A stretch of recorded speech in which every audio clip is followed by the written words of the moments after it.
Denver Nuggets lineup was all of their bigs in the starting lineup. I was like, oh, let me at least turn this on to see how it looks. So I had that game on in the background while I was straightening up the house and playing some Switch and all of that. So that's the only one I caught a little bit of. They won. Yeah. That's the thing with that crazy lineup that, with Nikola Jokic starting at point guard. Oh my gosh, such a good passer. Oh my gosh. Bol coming out there and just killing it. I mean, 16, 10, and 6 blocks for Bol. It was an impressive performance. I don't know. The former Oregon Duck. I don't know what any of this means for the not too distant future or the future for the Nuggets, but I have to think, like, if you get something like that from Bol and Nikola Jokic, like, that is a formidable, like, front court with those two. That is because Bol is on some Jaren Jackson type stuff where he is, like, popping out to the three-point line, knocking down threes also. So he is defensively blocking all the shots and able to stretch the defense, hitting threes. And you got Jokic, who is just a phenomenal passer. You can build around that. They could be really good if this is something that is transferable to, like, actual games. I just don't know what to make of a preseason game like this. This is basically like a these are scrimmages. These are very. It is a very summer league type situation, except with regular players. Like normally in summer league you'd see some random second round picks doing all this stuff. These are actual players, Paul George and so on, Jokic, and there are plenty of all-stars on the court, Kawhi's out there. Mm-hmm. So it is there are legit players playing in these games, but it is a weird, and the environment. I mean, the court was really strange to see. I mean, it was simultaneously not as weird as I thought it would be, and also weirder than I thought it would be. I don't know how to define that exactly. But like when they would put I don't know if you saw some of the games, like the fans, they throw in shots of fans like clap, and that was very strange to see, like the shots of fans like cheering. They throw in some of the sound effects from the home arenas for the home team in the game. So you'd hear a little, like, I assume during the Grizzly games, if the Grizzlies are the home team, they'll do like the nope and like that kind of stuff. Mm-hmm. When they miss free throws, like they threw in some of those sounds, so that made it was. But when the basketball was being played, it was just kind of it was basketball. So it was weird, but I think it'll be weirder when the playoffs hit and you expect like playoff atmosphere and you get this. But for now, it's a little bit strange. The thing that I was not prepared to really like freak me out and throw me for a good chunk of the game. Watching it, I was like, something is off. Something doesn't feel right. Something is different. It wasn't the spacing on the bench with the players. It wasn't the absence of fans or the plexiglass at the scorer's table. It was the baseline.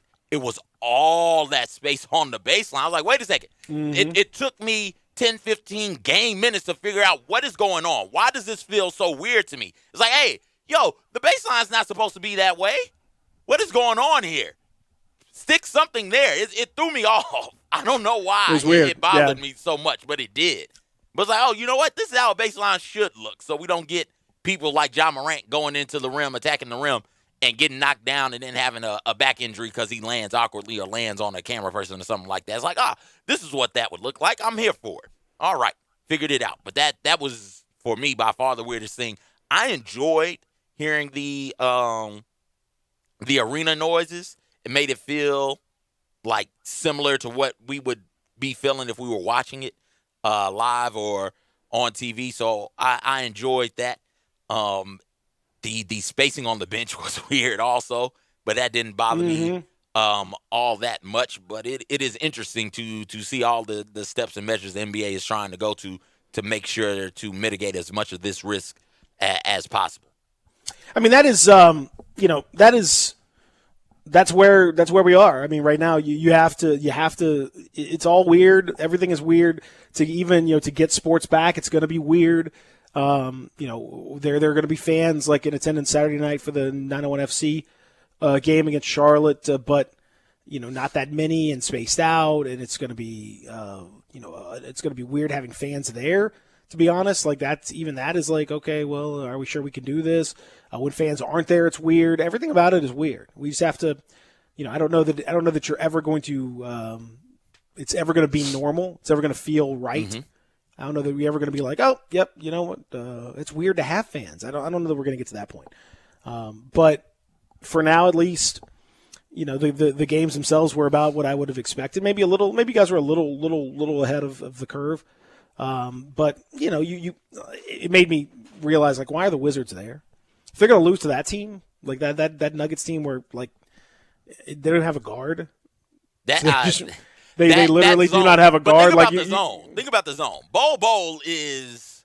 I'm really surprised and impressed by what Bol was in that game. It's one game. It's a pre-preseason game. He's playing against I understand. I understand. But Bol has length and some athleticism. A lot of athleticism. No. He can get out there on the zone. He is definitely an issue. And so if you're Trey Burke and you got to break down a defense and you get in there and one guy steps up and it's Jokic and the other guy steps up is Bol in the passing lane, what are you supposed to do? And then defensively, who you match up against? You got to guard Nikolai. Like, you can't make Trey Burke do stuff like that. Well, the thing is, but if you get that zone moving and you drive into Bol, you can get him in foul trouble. I don't think a good small forward is, when he's playing the three, is going to get him in foul trouble, and so fast it won't even. Yeah. Like, they can zone up, and they can. The length definitely masks some stuff in that zone. I mean, you could have such a long zone that it would be a little bit tricky to find your way through it. But I mean, like, NBA teams are so smart. We saw, I think it was the Kings and the Heat. I forget who, but like they popped out a 2-3 zone. And within one possession, they immediately shifted it around and created a little off-ball screen action and got an easy alley-oop. Like, the NBA teams are at a different level. You can't. The zone has to be. It can be gimmicky and it can work for a little while, but it has to be gimmicky, and you can't rely on it. You could never play just zone. I saw the Clippers were messing with like a 1-2-2 press. Like, that's fun stuff to like mess with when you're in a scrimmage situation and all that stuff. Are you going to deploy that in a finals? Are you going to deploy that in playoffs? I mean, maybe like for a couple possessions just to kind of throw the other team off. I think that's a possibility. Like, if you we've seen that 2 or 3 times in actual games when somebody hits the Grizzlies or whoever with a zone and and it kind of takes it takes you a little bit to adjust. So if you want to throw people off, I think that's cool. But NBA players are the skill level is just absurd, and I don't think people can realize how skilled they are until you'd have to see them against the guy that runs your gym, the guy that runs your local whatever game locally that you play. Whoever runs that, who's like just killing everybody else, and you put a real NBA player against that, like, that's how you have to tell how much better they are than everybody else. Because it doesn't immediately become clear when they're playing against each other. But when you're playing against a normal person, oh my God, like Alex Caruso is out here just destroying everybody at Lifetime Fitness. Caruso is putting 150 points on you anytime he wants. I mean, Hamed Haddadi is an international superstar. Oh, he's 30 and 20 against a baller against international professionals. Can't imagine that at a rec league or like a church ball league. Like, it wouldn't be fair. No. None of these guys would be fair. We'll talk more about that when we return. Also, baseball is back, and they're going to make it a little bit weird, too, with the games. Fox has got some ideas about that. We'll talk about that when we continue here. Real Sports Talk, Sports 56, 96.1, 87.7. Spend your lunch. A few news for the folks out there. Interesting possibility. Everyone's kind of figuring out schedules and stuff, if we're even going to do this, how we're going to do it. One of the things that's interesting is the SEC, the ACC, the Big 12 are all considering a model of seasons, like the 2020 season would be conference schedules plus one. And so they would have a plus one being somebody of a Power 5 school from out of their conference to play to try to preserve some of the rivalries like Georgia, Georgia Tech, Florida, Florida State, Clemson, Auburn, that kind of stuff. Like, can you have these sorts of games? Can you preserve this kind of stuff? Maybe that's a possibility. Maybe you can do, something like that. Maybe you could put on, some of these big time rivalry type games that are intra-conference. In addition to maybe, I know that a lot of people are working on this, especially the folks that are, some of the neutral site folks are trying to preserve their games with classics, falling by the wayside, and so many other games, falling by the wayside. People, the guy that's running the Chick-fil-A classics, the people that are at Jerry World trying to figure out, like, can we keep some of these games? Can we find something? So that's one possibility, that maybe you play a season schedule plus one. I don't know. Houston and Rice are trying to keep their series going. So I don't know, CJ. I don't know if you can do this or not, but I know they're actively working to try to figure out a way to preserve some of this stuff. It should be play the schools in your region. Just scrap it off. Forget about conferences. If Emmert had any type of pull, any type of leverage, any type of true power at the NCAA, it would be play the schools in your region. So Florida, that would mean you will play Florida State, Florida A&M, Florida Atlantic, Florida International. You could get that Georgia game in. You could probably get South Carolina in. But like that would be who's on your schedule. Auburn would play Alabama, Alabama A&M State, Troy State, Georgia. Like you could, Georgia Tech, you could find ways to get enough games in, 8-9 games in with teams in your region. So you don't have to worry about doing a conference schedule. Like, God, South Carolina and Texas A&M, that's like 6-7 states apart. Why would they? I'm not sure if they're on the schedule. Zach, check on that for me.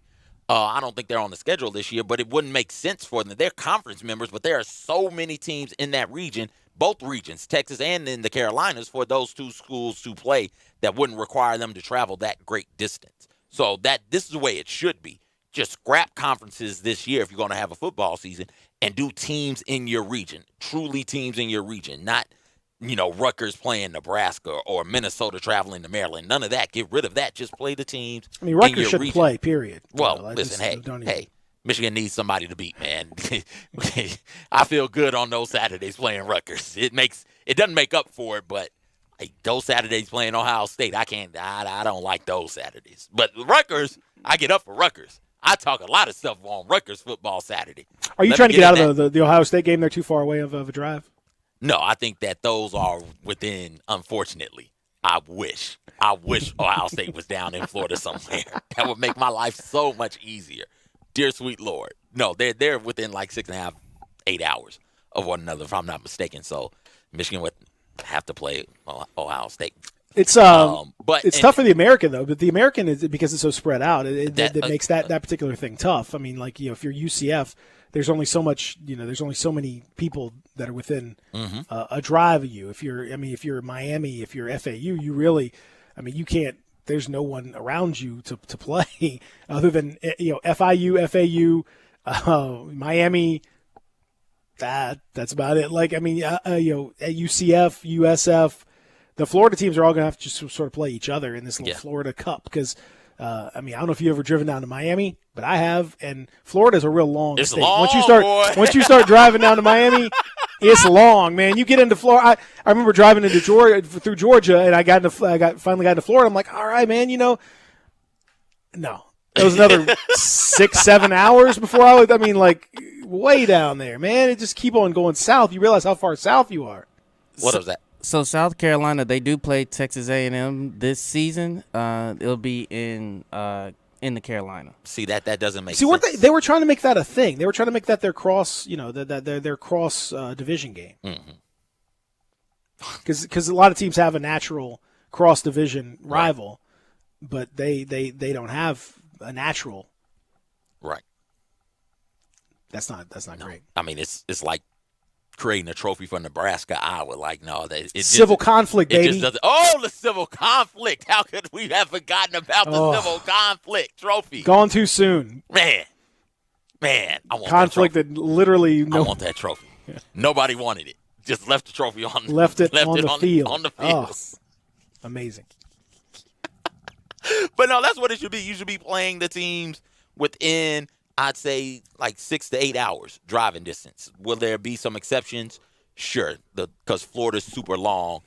Like, somebody's got to go down there and play Miami. Miami's got to go up to play some people, but you're still in the same state, still in the same region. That's fine. South Carolina, you got Clemson, you got North Carolina State, Duke, Wake Forest. You've got Georgia's right there. Georgia Tech is right there. You shouldn't have to travel all the way to Texas A&M in this current climate to play football game. Texas A&M with all the TCU, Texas Tech, Houston. You got all of these schools in that area for you to play, in your state for you to play.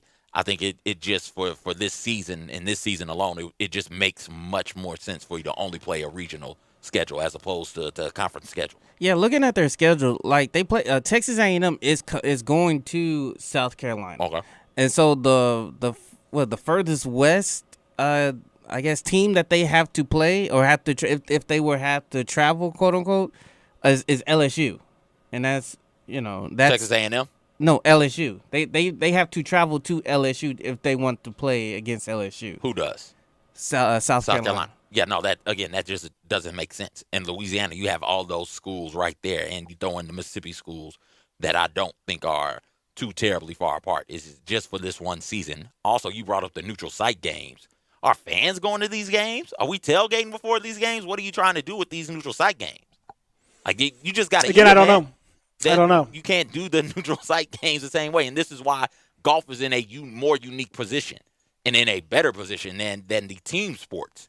Because of the way we consume golf is different. We're able to consume golf outside, spread out. Golf is a neutral site sport. You're not able to consume college football in that way because you're going to the tailgate, you're going to parades and events beforehand, you're going to a stadium where, again, you're sitting on top of one another in these stadiums.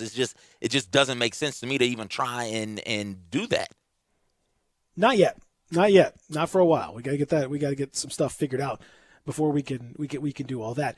But these guys are thinking. What? Again, it goes back to sponsorship. If you're the Chick-fil-A Kickoff Classic, you want Chick-fil-A to have something to sponsor.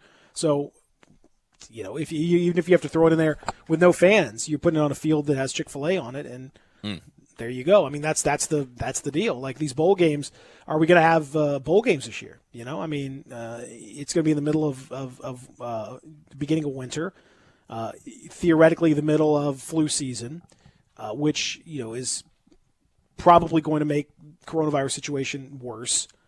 Are we throwing a bunch of fans out there? And so, but bowl games want to keep their sponsorships going. So how do you do that? I mean, these are all questions that if we're lucky enough to get a season, we can sort through. But it is a challenge. The regional schedule thing is fine, CJ, but the problem is that you run out of regions. Certain regions have better than others. LSU, they're not far away. You could play Houston, you could play Rice, you could play Louisiana Lafayette, you could play Southern Miss, Mississippi State, probably even Ole Miss, Alabama, Auburn. You got plenty of teams within a fairly reasonable drive. If you are, in some of the more far-flung areas, if you're UTEP, for example, okay, well now who's near El Paso? Nothing. Like right. New Mexico, and they're not playing. The governor of Mexico said they're not playing. So that you got a 8-hour drive to get to anybody. You got a 12-hour drive to get to other.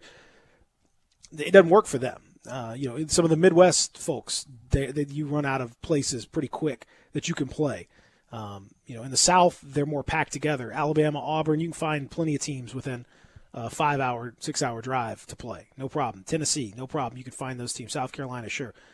Tip of Florida, okay, you're starting to get a little bit of a problem. Midwest, depending on where you are, your Iowas and stuff, you may have some problems there. Out west, definitely problems. Colorado's, that kind of thing. Utah, you're a long way from everybody out there. So I don't know. There's some limitations to that plan. I get what you're saying, but they're going to have to find a way to more efficiently travel, and then you can't just destroy the conference integrity if you're going to try to play these games. I mean, that's just part of it, man. You're going to have to send, I don't know. Like I say, if you're going to play, you're going to have to play. I mean, like if you can't do this stuff, then you can't play. I mean, I don't know what else to say. I mean, should we be even trying to do all this stuff? Probably not. I mean, is there a better use of our resources? I would assume so, but here we are. I mean, the whole point is to crown a champion. We're going to vote on that because I don't, in my mental mind, I don't foresee bowl season being able to pop off, and I don't foresee with no bowl season the playoffs to be able to pop off either. So we're clearly going back to voting for, in my mind, that means we're going to go back to voting champions in. So if that's how we're going to do it, the conferences I don't think matter. They don't. You can just look at the team's record and decide, and look at what they do on the field and decide, hey, this is the champion this year. This is who I'm voting for, and this is why. It is going to be hard for, like you said, the Iowas, Boise States, Colorados, Miami's, UTEPs of the world. But you can make a couple of exceptions if you're trying to do this bad enough. It does not make sense to have Ohio State travel to Iowa, Ohio State to travel to Minnesota, when in the state of Ohio, in that particular region, you have all those schools that can be played just in that region. And so you just make that tweak, you make that change to it, and it's a little bit better. It's not going to be perfect. Whatever we're doing is only to try and mitigate the spread. It's not going to stop the spread. It's not going to be a perfect solution for it, but you're trying to mitigate the spread as much as humanly possible. And traveling 8 miles, traveling 8 hours, 6 hours is much better for you than traveling 13, 14. All right, so let's try and cut down on the travel. And some schools are going to have to make that trip. Some schools are going to have to travel like that. Hawaii is another one. But like you just got to do your best to put enough policies and procedures in place to mitigate the spread as much as humanly possible. Well, we will see how it goes. I know one of the things that we're seeing creatively from teams. Pete Thamel reported yesterday, he spoke to a veteran offensive coordinator tonight. He's meeting with his quarterbacks separately. One meeting is with the first and third string quarterbacks. Then there's another meeting with the second and fourth string quarterbacks. So that means if one of the quarterbacks tests positive, there would still be a quarterback and a backup available. So we're separating our quarterback room into two different things so that we can avoid spreading it amongst the position players. So do you have like an A team, B team, C team, D team, and you have A and C together and B and D? These are all like little mitigating factors that you have to take into account. That's a creative way to do it to limit the possibility of spread amongst everybody. Make sure you still got a quarterback, but that's kind of the reality of it. It's like, wow, man, this is we're in strange times. Mm-hmm. Absolutely, and you've got to start thinking outside of the box on how to go about having practices and how to go about having team meetings and watching film and everything like that, while also trying to encourage these players to, in their free time, stay away from each other as much as possible, which is counterintuitive to football culture. It is, it's my teammates and I, we're in the foxhole together. Let's do it. This is all I need. Just me and my boys around. No, you can't be around anybody. It's just got to be you. Nobody else can be in your foxhole because you run the risk of having a situation like we saw at Kansas State and at a couple of other universities here around the country, where one person gets it, a couple of people get it, and then it just spreads like wildfire through your program, and you've got to quarantine 30, 35 players. Like you don't want to do that. So this is the way that it's going to have to be from a coaching standpoint this season. Well, we'll come back and talk about one issue that's come up inside the NBA's bubble, and why would a man leave the bubble, CJ? You tell me the man, I'll tell you why. Well, there's one reason that you know what I'm learning a little more, and I got to say, makes sense to me. We'll take a break. We'll talk about that when we return. Real Sports Talk, Sports 56, 96.1, 87.7. Take Sports 56. I'm sure he's heard Oh my gosh. plenty of promos. That might be the dumbest. I was going to say, guys, I appreciate the fight just before I come on. It gets me in the mood to talk some pro wrestling. Let's Ring go! the bell. Let's go! Cutting promos for no reason whatsoever out here. Oh, Lord. I expected you guys to fight over something a little better than appreciate and hate. You know, Hey. It kind of reminds me of wrestling. You can totally appreciate, but maybe not necessarily be a fan of that person or whatever, you know. But you know I what? get That's, it, DJ. Thank you, see, Star. yeah, I Star, appreciate it. you're all wrong. All y'all wrong and stupid, and that's how that's going to be. So, but I appreciate that you got to be able to cut a promo on anybody at any time. That's how it is. When you walk into my world, Jack, I'll cut a promo on you for no reason. You making my sandwich at Subway, I'll cut a promo on you for no good reason. Why? That's how it is. That's how live. That's you appreciate that? Do you appreciate that? And when you throw, it makes it a true wrestling promo when you throw the word Jack in there. Yeah, You hear me, Jack? brother. You hear that, brother? Jack, Brother. pal. Jack. Oh, boy. Yeah, those Star, are the speaking of staples for promos, man. Those are the staples, especially for old school promos. And Oh, you hear it baby. a little bit today, but Jack, Bill Dundee would say Jack all the time. Brother, Hulk Hogan. I mean, pal. that's when you know you're cutting a promo. Oh yeah. Listen Pal, here, Ric Flair would be sucker. That was Booker T. Sucker. Listen here, sucker. Booker T slipped up. Yeah, that one time with Hulk Booker T Hogan. slipped up. Oh, yeah. That was amazing. Yeah. I'm coming after you. Yeah, you wait a can't. You second. definitely can't say Nope, that. Can't do that. You That's see him, not- he breaks character for a split second and kind of like, whoops. 'Cause they were on Yeah, live television. Sherry was there. Sensational. Yeah, Sherry was like scary. Yeah. Sherry was like, it's cool. No big deal. We got this. Speaking of which, promo wise, did you see? How about Eddie Kingston? Yeah, last night, jumping in, making his debut on AEW after grinding out, and man, I thought what a spectacular promo he cut. Hey, man, I'm going to tell you, Eddie Kingston, there's going to be a lot of people that have not heard that name before. I mean, you might have heard about him in TNA or whatever, but he's kind of a world traveler where Yep. he's been doing this over 20 years and got that opportunity last night. And for me, when a wrestling company promises like the top independent wrestler or something like that, I'm thinking like Zack Ryder's and, former WWE guys, Mike Bennett or somebody like that, somebody that's really going to make a splash. But they kind of went in a little bit of a different direction and gave us somebody that we may not have heard of before. I would say like My a quote unquote gosh. real independent wrestler, like a Wow. like a independent, and man, He the- is the- a promo guy, man. I mean, he cut a promo, and then if you see him in the ring against Cody, and you and I were tweeting back and forth a little bit about AEW last night, yeah. he beat Cody up. Mm-hmm. I mean, he chopped Cody probably a million times. He gave him one forearm across the face where I thought Cody was going to snap back on him. And then the thumbtack was just ridiculous. But Eddie Kingston is one of the very best promo guys in the business, and I think they're going to sign him. I think he'll be around. Even if they don't put him in the ring as a wrestler full-time, I can totally see him being a mouthpiece for somebody. But if you missed last night's AEW, go back and watch Eddie Kingston's promo to open the show. It was absolutely – it gives you goosebumps. He's so good. Star, who are some of the best people right now in the game cutting promos?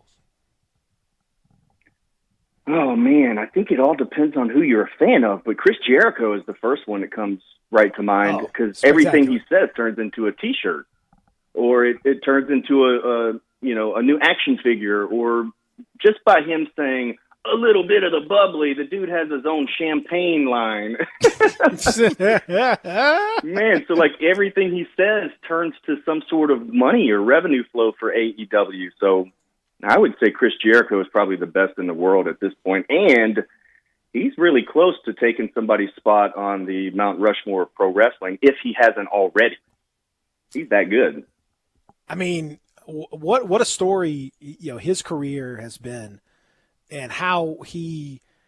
You talk about a guy that was a world traveler and a hard worker, and he worked everywhere from Mexico to Japan to Smoky Mountain over in the East Tennessee. ECW, WCW, and then literally every continent, working every different style imaginable. He was junior heavyweight, and then was working with the Luchas, and then moved up and bulked up a little bit, and now is one of the best in the world. But a great example of a guy who gets the business, and even now at 48, 50 years old, whatever it is, still great shape, still an incredible promo guy, and still capable of backing it up in the ring. I'm with you, man. I always liked Jericho from the very beginning, and to see what's happened in his career, it's been remarkable, and I think he's got to be up there, top 5, top 10 all time. One of the other things too that's so cool about Jericho, other than recreating himself, is he transcends pro wrestling. Mm-hmm. You see him hosting things on VH1. He hosted Tough Enough that was on the USA Network. He has a rock band that sells out, when they're on tour. He's got his own Jera Cruise where they have wrestling matches and concerts on a cruise over a course of several days. I mean, the guy has really done a whole lot, even outside of the ring. And he's just kind of one of those guys that he can do anything. I mean, what is there that we've seen Chris Jericho do that he was not good at? I mean, he's on commentary. When he's on commentary, he's one of the funniest guys.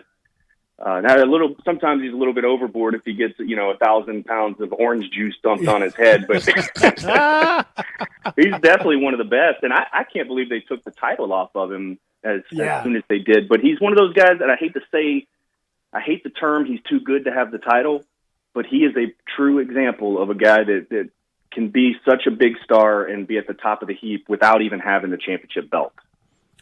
Well, it's funny that you bring that up, because that is an interesting dilemma sometimes for wrestling organizations.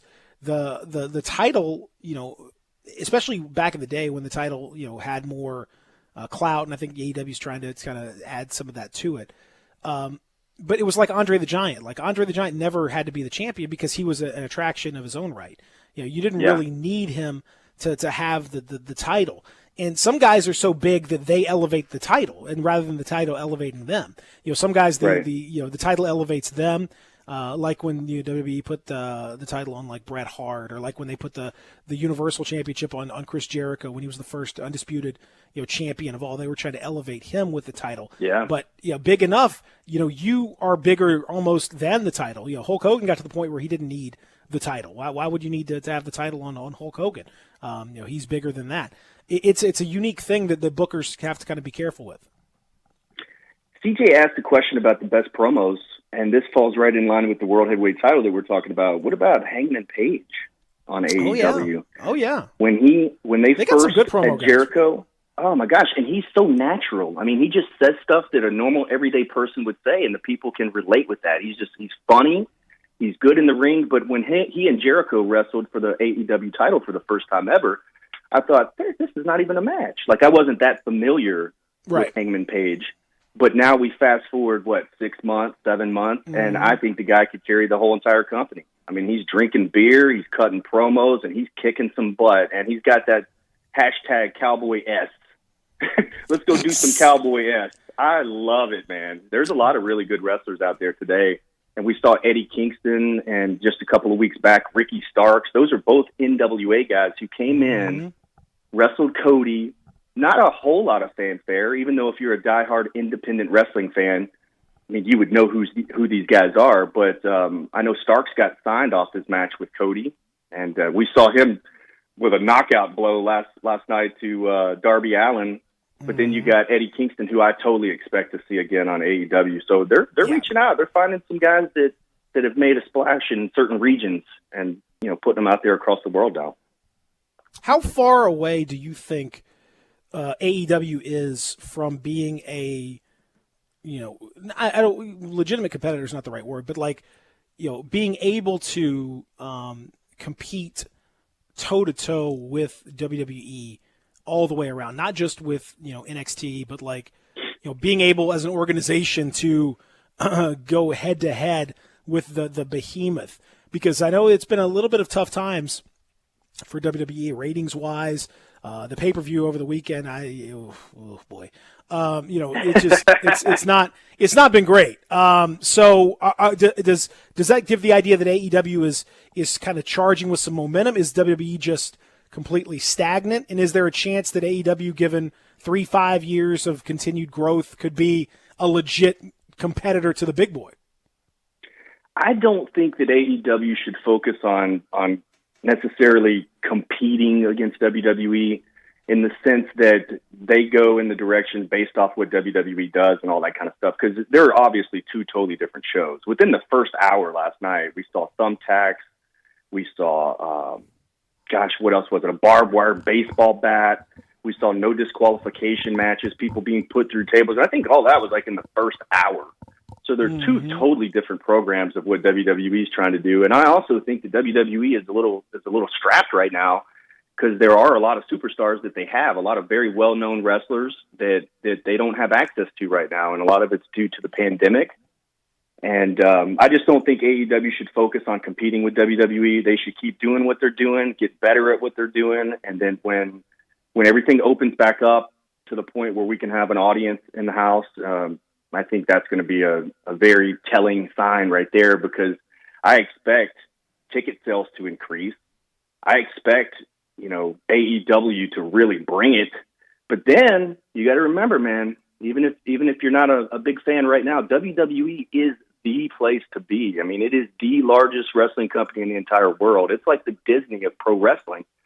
And just, you can see it in the ratings. I feel like, and I don't know if you watch NXT, but I watch AEW because I love it. And then I watch NXT because I podcast about it and I have to know about it. I don't think NXT is very good. When you turn on TNT and you see guys like Chris Jericho, John Moxley, like guys that you've seen before that are superstars, and then you flip over to NXT, did you watch NXT last night? No, I didn't watch it last night.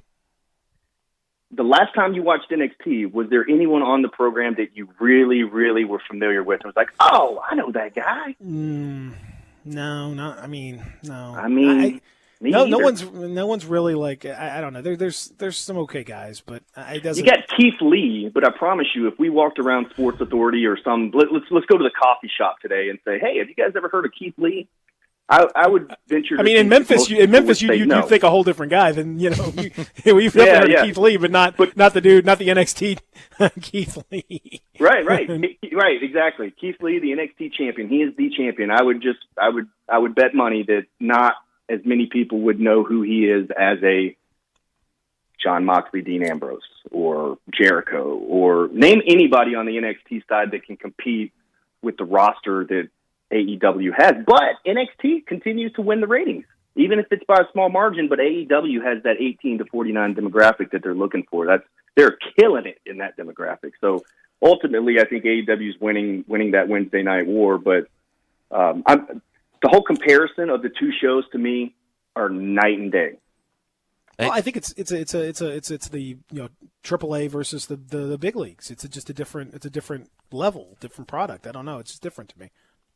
But if AEW, hold on one second, if AEW was going to make a move on WWE, right now is the time to get momentum, because Raw and SmackDown are dipping. They're down into the 1.5 million viewers, which is still huge, but AEW can pick up some steam, and that would just mean more revenue and more ad money for them, and that helps them. What's the vision plan like over at the WWE? Do you know? The vision plan? What do you mean? Yeah, like vision coverage. My man had his eyeball ripped out, didn't he?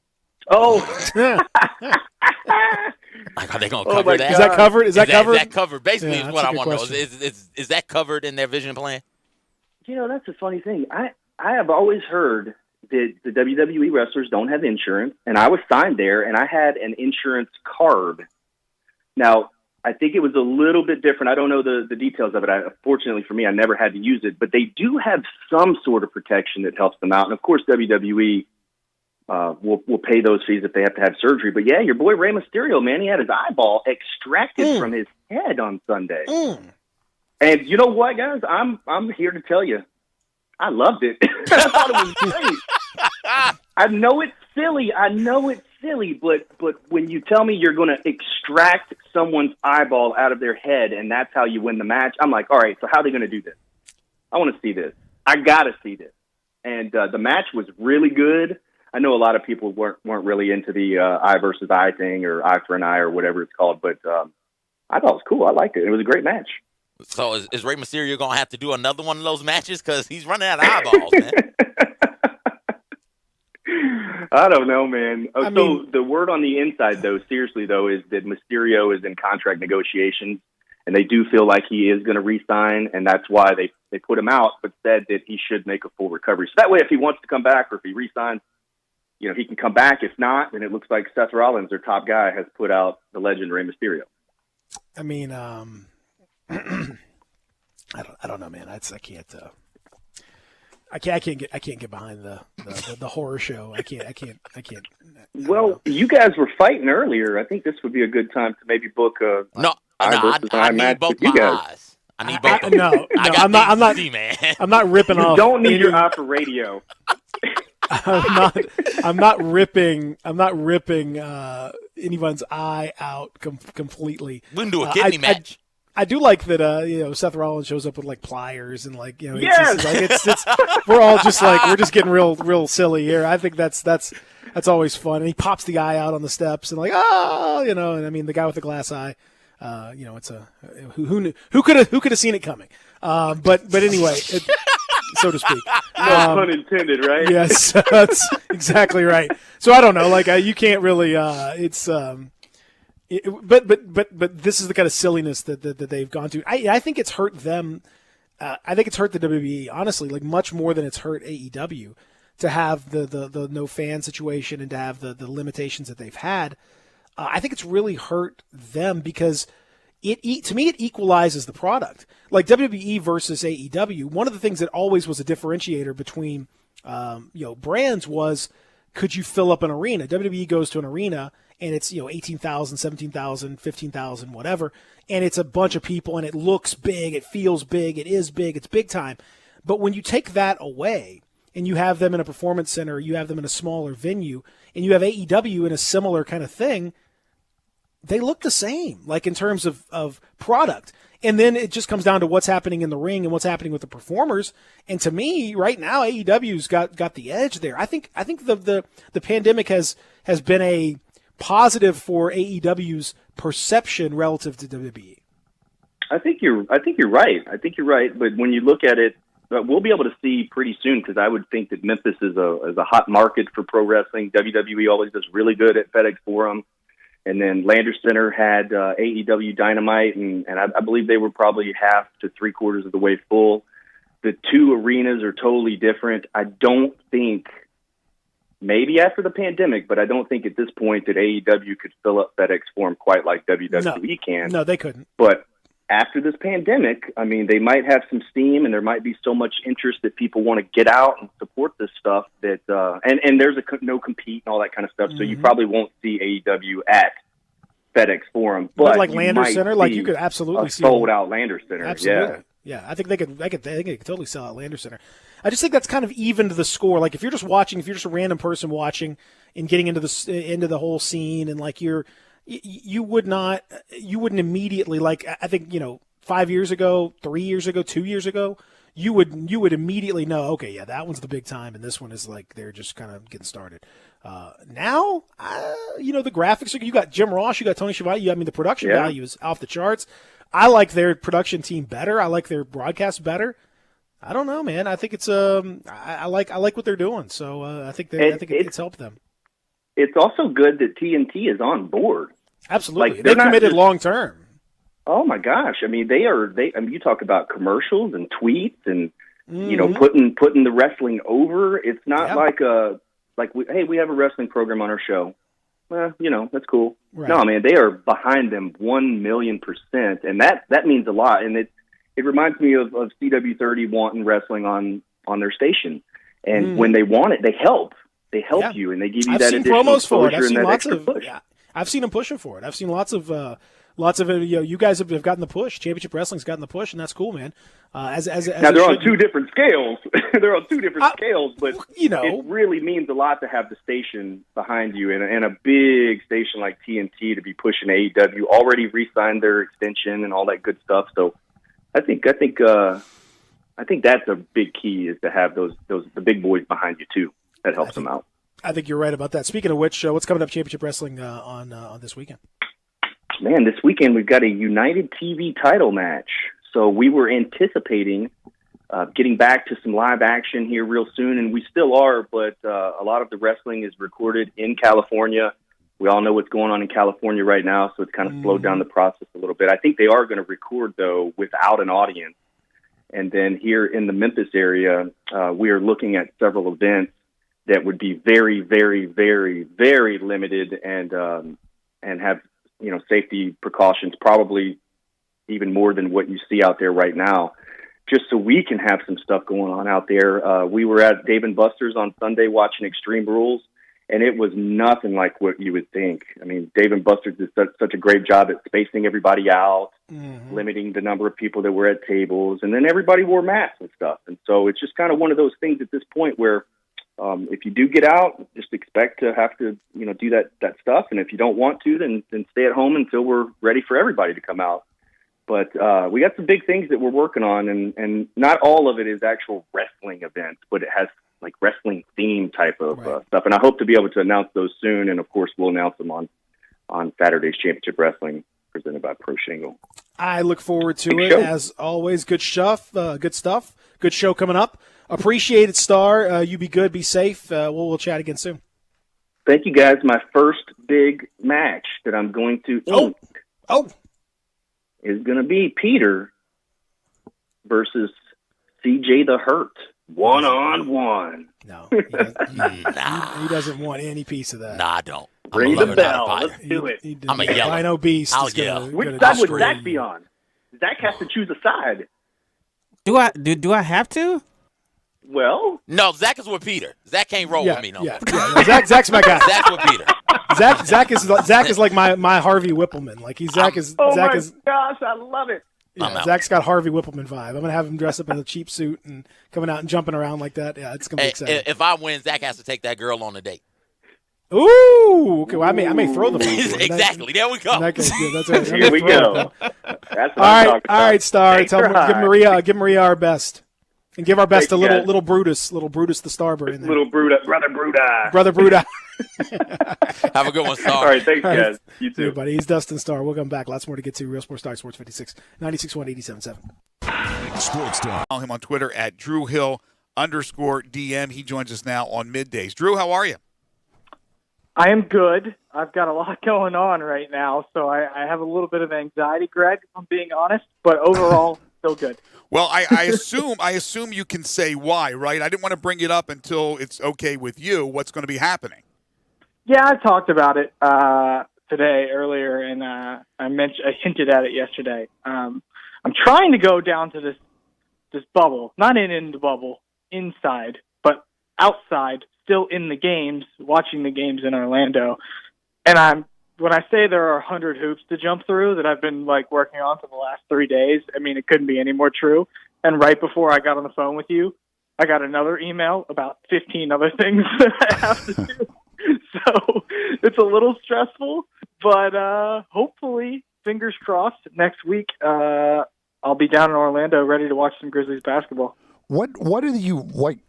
What will your access be? Because I know there's levels of what you could do media-wise down there, but what will your access be? My access will be simply, I won't have face-to-face interaction with the players. I will not have, I'll still have to do Zoom after the games. But my access is basically, I get to sit at the game, watch the game in person. I'll be able to hear everything that's going on because you are pretty close to the floor, even in that setting, and watch the games. And then immediately after the game ends, I think that they've said you're going to get priority on getting to ask questions online or whatever, but also you'll get a chance to just mainly see it in person. And, the reason that I want to go down there and that the Daily Memphian wanted to send me is because this is really a once-in-a-lifetime deal, and we will never have this again. So let's hope not. Yeah, well, let's hope not. And so this is a chance for me to really just try and be the eyes and ears of the people of Memphis here and see if I can't write up that brings some content that otherwise you wouldn't be able to get. So, and also have a Grizzlies focus and a commitment to covering the team, because I think the Daily Memphian, still pretty young, is establishing itself and wants to show that we're very committed to bringing you the best Grizzlies coverage we possibly can. So took my first COVID test yesterday. Fingers crossed that I get a result before I travel down there on Monday. I don't know if that's going to happen. Sounds more unlikely than likely to me. And then I'll take a test on Tuesday, and I'll take a test on Friday, and hopefully watch some NBA games next week, so long as all those tests remain negative. Okay, so where do you stay down at the resort? And then what's the protocol after these first few tests? Once you start watching the games, what's the protocol for testing? So the protocol, I'm not going to stay for all 8 Grizzlies games. At least that's not the plan right now. But the protocol for me, what I know I'll have to do for a fact, I did not have to take the test yesterday. I just want to know that I'm negative before I travel down there, so I don't waste anyone's time, right, and money. So that's why I'm a little hopeful, but I don't know if that's going to work out. The only thing I know, the hotel is a media hotel for Group 2 access, which is what I'm in. So it'll be media in the hotel with me. I won't be locked away inside of my room, but you basically are, because if you test negative, it's catastrophic to the trip, and you're stuck there or if you test positive, I mean. Right. And then you're stuck there until you can't even fly back until you test negative. So you basically are limited to your hotel room. Like, I don't plan to leave my hotel room. When I get down there, I might, get on the Target app and find a Target and go pick up some groceries in the drive-up thing for my room for the week, and that'll probably be it for me. But I plan to just lock myself away in that hotel room and stay as isolated as possible to make sure that I get those negative tests. Because you don't want to waste anybody's time. But, yeah, and there's a shuttle that'll take me back and forth to the arenas, and I'll have to go in like a back entrance and show them the paperwork that I've tested negative and all. I mean, it is a process. It really is a process, but hopefully it'll be worth it in the end. That's it's some high tech security stuff. So you don't have to have. You said you don't have to have a negative test to go down there originally. You could not test at all until you get down there and then do those 2 tests. Sure, but you have to test on Tuesday if the game is on Friday. So okay. I mean, the Daily Memphian and I have to fly down there on Monday in that case, because the test is Tuesday morning at the hotel, and then. I'm staying in the hotel from Monday night all the way through, the next week. And because I think I'm going to stay for the Pelicans game, because that's going to be a huge game. And so, but I mean, it's just a long time to be sitting around in a hotel, it's kind of crazy. I can understand it. Awesome. Yeah. I can understand your excitement. You're a young guy. You haven't been on this beat that long with the Grizzlies, and this is unprecedented. You'll go down in history as one of the guys that actually was down there in the bubble from the media covering the team. So I think it's really interesting. If I test negative. Fingers I don't even like assuming that it's going to happen. Like, I want to hedge. I just want to stay as mellow as I possibly can. I don't want to make any assumptions, but I am going to be as careful as I can possibly be.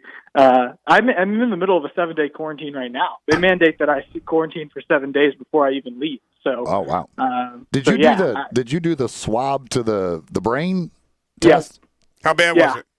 Not that bad. It's so funny. I talked to my sister. Took one a week before I did. She was negative, but she took one a week before I did, and she complained about it. She doesn't like going to the doctor. She's a little squeamish about going to the doctor, and she's like, "Oh my gosh, it was so awful. It was terrible." And so I went in expecting the worst, and actually when I pulled up, I took it right outside of the 901 Health and Wellness clinic downtown.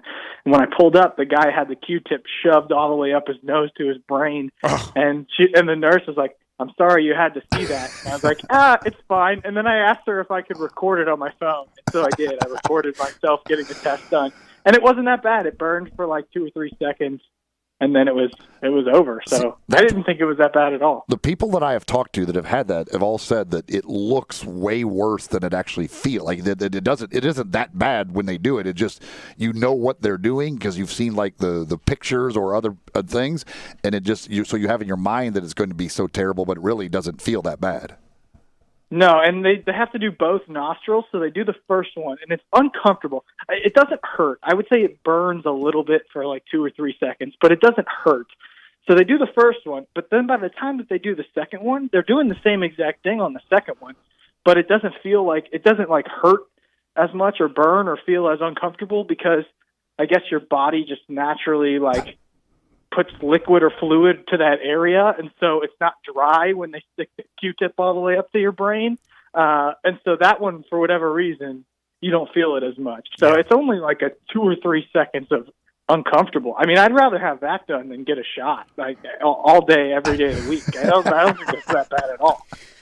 You don't like you're scared of shots? Come on. I get shots No, every I'm not week. scared of shots. I'm not scared of shots either. I'm just saying, like, if you're going to make me choose between the two, I'd rather have that done than get my throat swabbed, my strep throat. I think that gagging is more uncomfortable. Oh, yes, that's for sure. I agree. I get shots all the time, and then when they draw blood, it pinches a little bit. It's no big deal. I'm not worried about the needles, like as far as hurting, but I don't like looking at the person drawing the blood out of my finger. I turn around. Yeah, I don't do that either. I don't look at that. Drew Hill joining us from the Daily Memphian, the Grizzlies beat writer.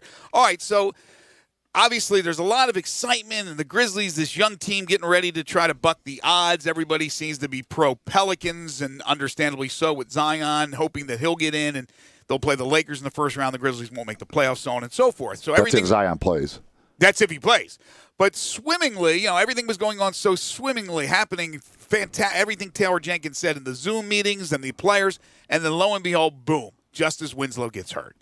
So have we got any information on how bad the injury is? Because I was bringing this point up the other day. I don't know if he's a real serious injury, or are they just being cautious that he has maybe this bone bruise and they figure he's not going to be 100%. He's hobbling a bit, but it's not that serious, but it's enough to say, let's just hold off, and then we'll see what he does, when we resume for 2020-21. Or have you heard anything different? God forbid it's like a, broken hip or a hip pointer or something like that. What do you know about the injury? Well, the Grizzlies, as they have been in the past, are going to be really careful about disclosing exactly what this injury is. It's sort of like the hockey deal where they'll just say upper body injury or lower body injury. They just say hip. It's serious enough to hold him out for the rest of the season, but it's not serious enough for them to say he won't be ready for the start of next season. Taylor Jenkins has now said it twice, that he fully expects Justice to be ready for the start of next season. And given that it could be a pretty quick turnaround, depending on how long this lasts, I think that's probably encouraging, right? Especially if the season starts in early December, like some believe it might. Maybe it's an injury that would hold him out for 2 or 3 months, which, I mean, in the middle of the season, that's pretty bad. But in this scenario, it's not. So if he is ready to go for next season, it's unfortunate that he has to miss the rest of the year, but I think it's never encouraging news when a guy gets hurt, but it's not the worst news, especially if he'll be ready for the start of next season, and that could be a pretty quick turnaround. And certainly you would love to have him be able to play with these guys because he hasn't done all of that. But in the end, do you think it has much impact on what they end up doing down there? It's hard to tell, right? Because we never saw Justice Winslow play a game for the Grizzlies. So it's a little difficult to pinpoint exactly. Obviously, we all figure that DeAnthony Melton and Josh Jackson and Kyle Anderson will all play a role in, making up for what they were expecting to have. again, we can't even gauge what they were expecting to get from Justice Winslow because they never even saw it. I don't think it changes a whole lot. I think you just go back to what you were doing before, and I think that's what Tyus Jones mentioned yesterday. He just said, "Yeah, we were expecting Justice to play. We're all bummed that he's not playing, but we did play a whole season without him. Remember, like we know how to play without him. So you kind of fall back on that. And as for those three guys that I mentioned, I don't know if Taylor Jenkins has exactly made up his mind yet exactly how he wants to fill that role. He said yesterday in these scrimmages he's going to give everybody a chance. He wasn't talking specifically about the Justice Winslow situation, but, I mean, it can be inferred that he is, that he's going to give everybody ample opportunity to show what they've got, and then he'll make a decision from there based on these next three games. Decision on rotation or decision on the starting lineup? I would think that Kyle Anderson, who was starting, would just continue to start. Yeah, I think that's the most likely scenario, right? I mean, that's what it seems like it will be. But, yes, more in rotation.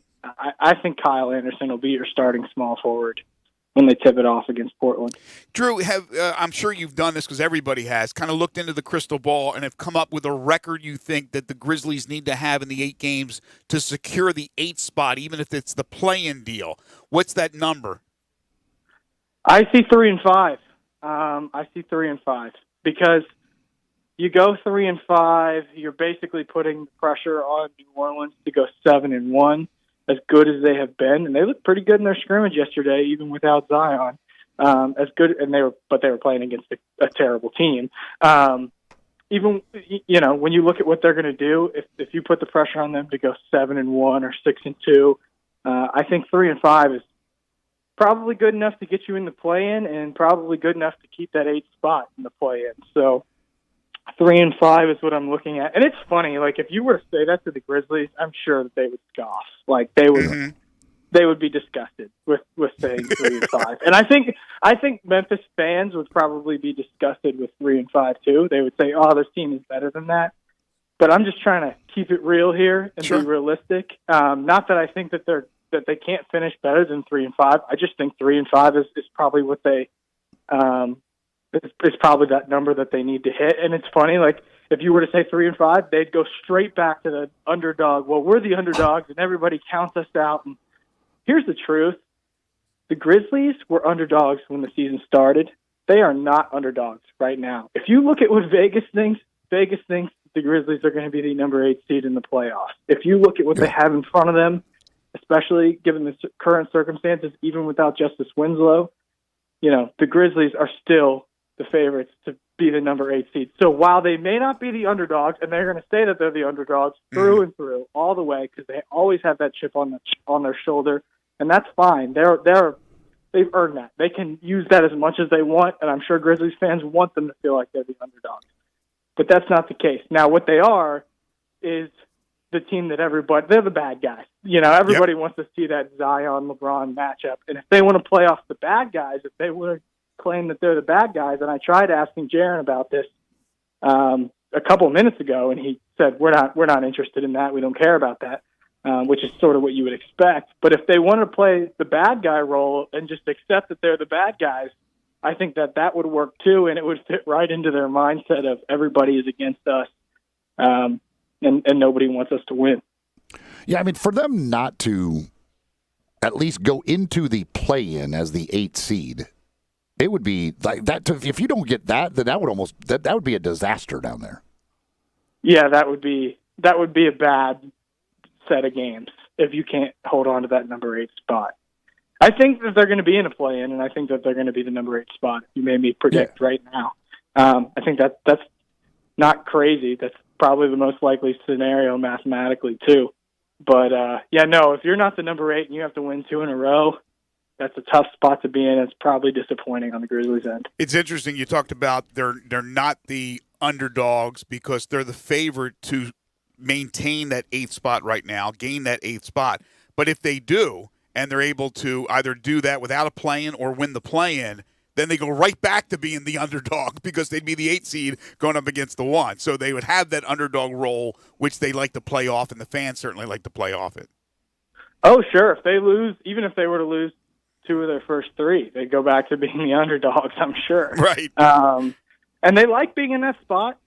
But again, I mean, you don't want to say that they're not underdogs. They've been underdogs since the season started. I understand that. That would be the counter to the argument that I'm making is, well, Vegas said that they weren't going to win any games, or that they were going to win 27 games or 26 games or whatever. But now, in this current setting, it's different, and we're restarting the season. It's almost like we had an entire offseason. I mean, we had the same exact length as an offseason. So I just consider this to be different, and I don't think the Grizzlies are underdogs anymore. All right, quick answer to this. Other than John Morant, the key player for the Grizzlies to have success? I think it's Dillon Brooks.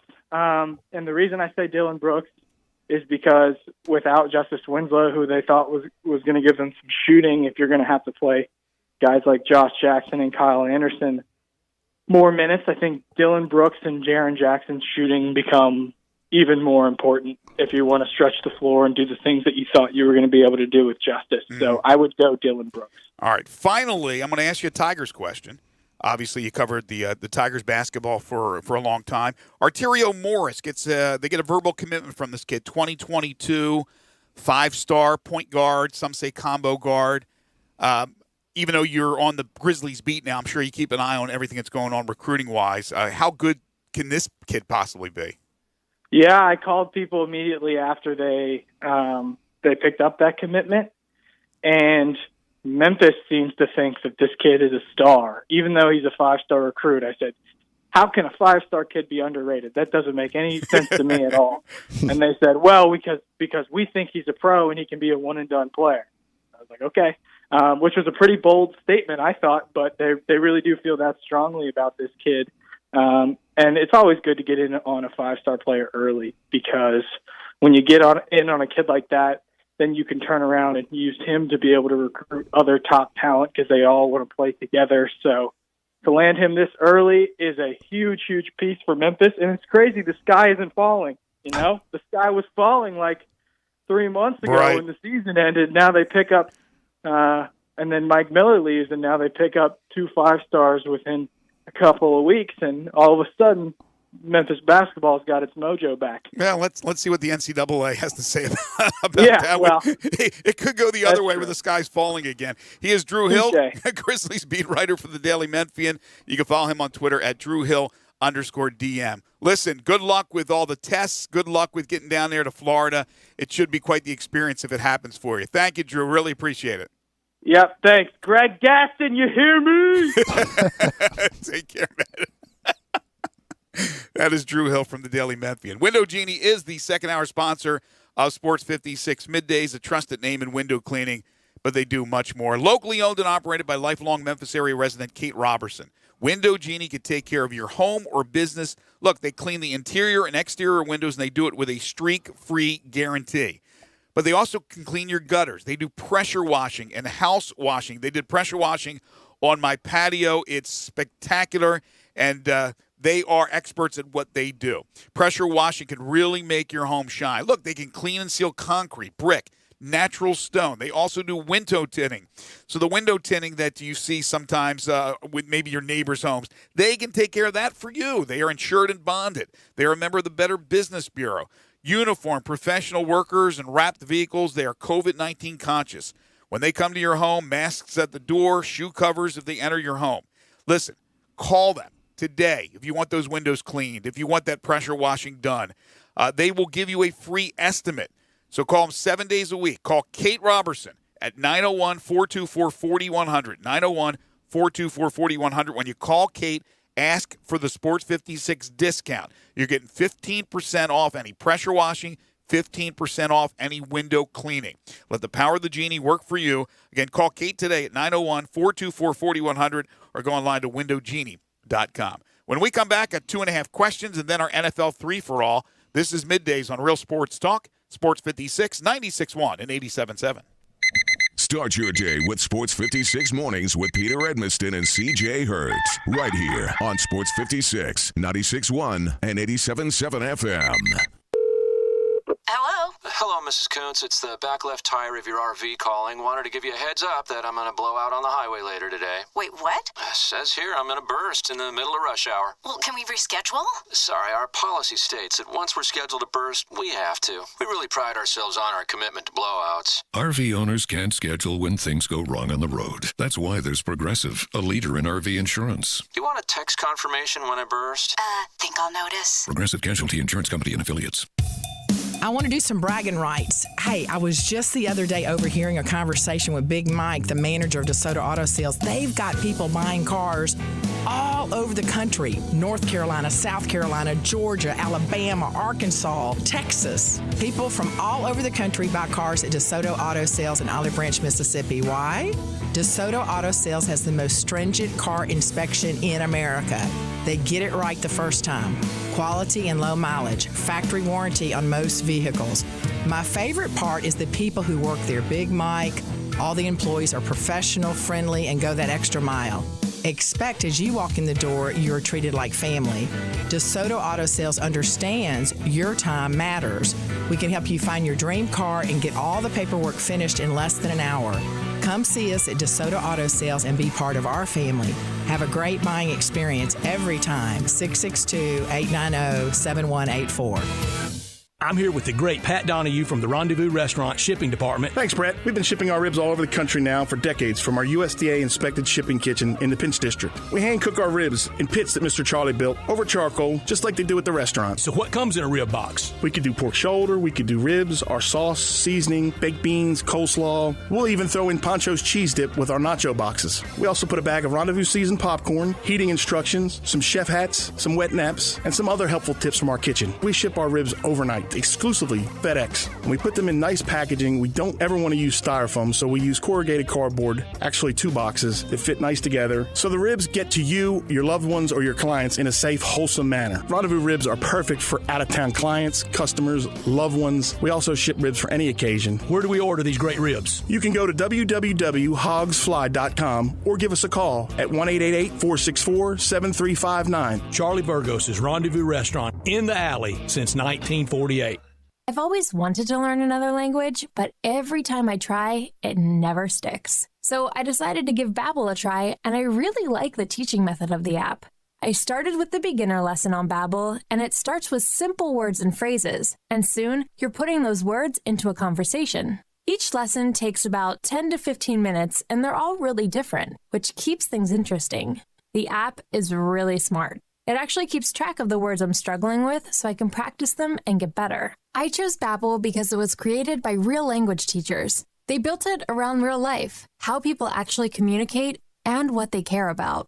I can't wait to use my new language skills in the real world. Dos cervezas, por favor. With Babbel, get conversational in Spanish, French, German, and more. It just takes 10 to 15 minutes a day. Now try Babbel free. Just go to Babbel.com and start learning a new language today. That's Babbel.com. Babbel.com. Now, back to Sports 56 Middays presented by FedEx. This hour is brought to you by the Window Genie. Here once again are Greg Gaston and Eli Savoy.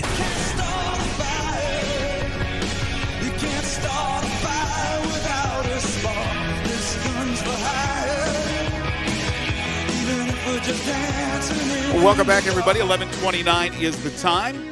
We have 2.5 questions coming up in just a moment.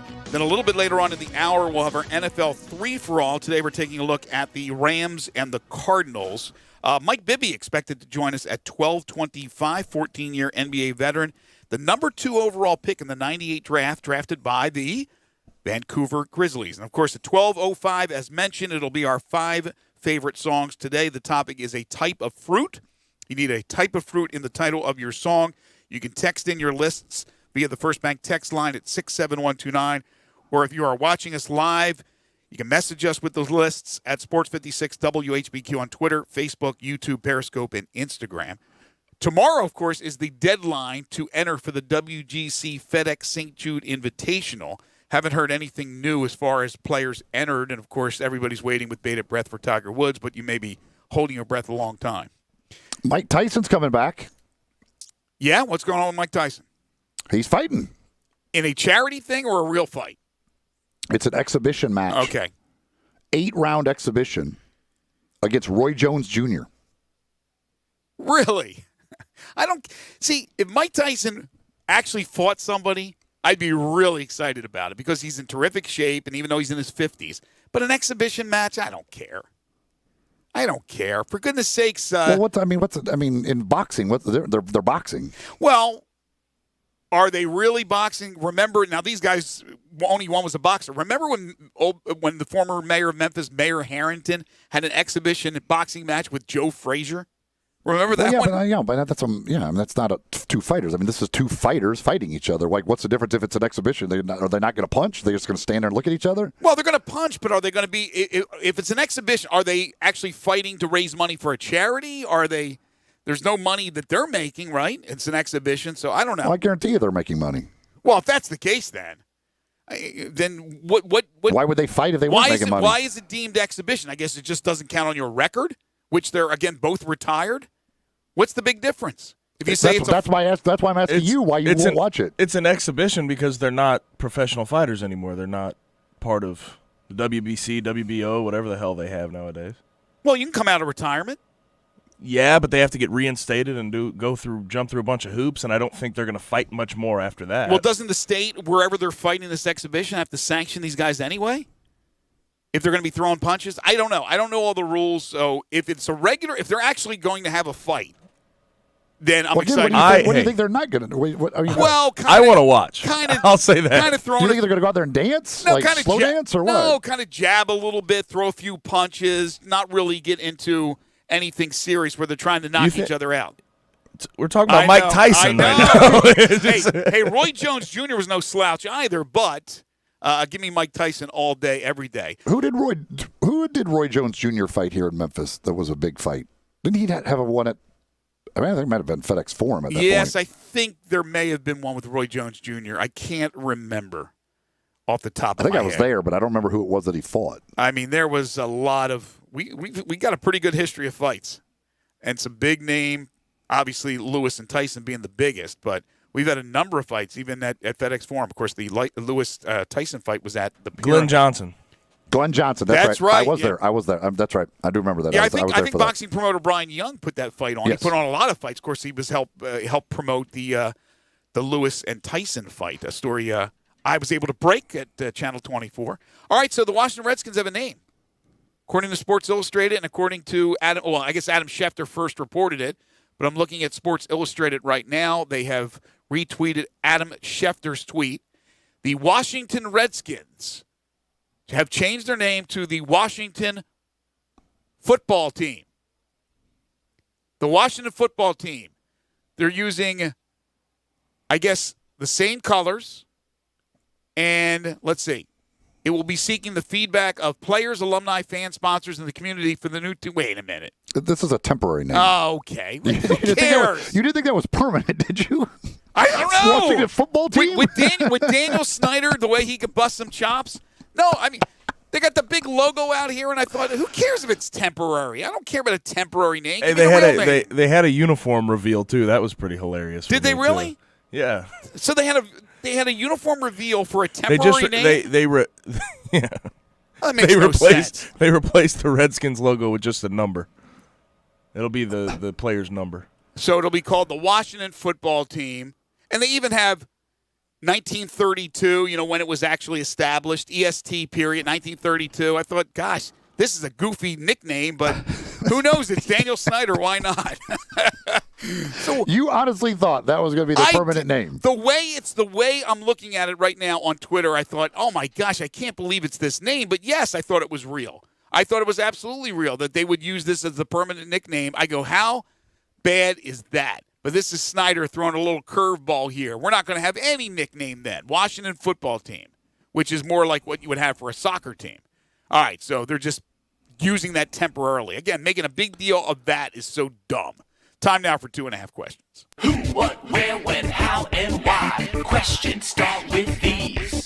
Step right up and answer all my questions, if you please. I'm just a normal kid, like you, except that I ask questions. And because I'm brave enough to ask questions, I come under scrutiny. Asking all them questions. Why you asking all them questions? Now here is a question for you.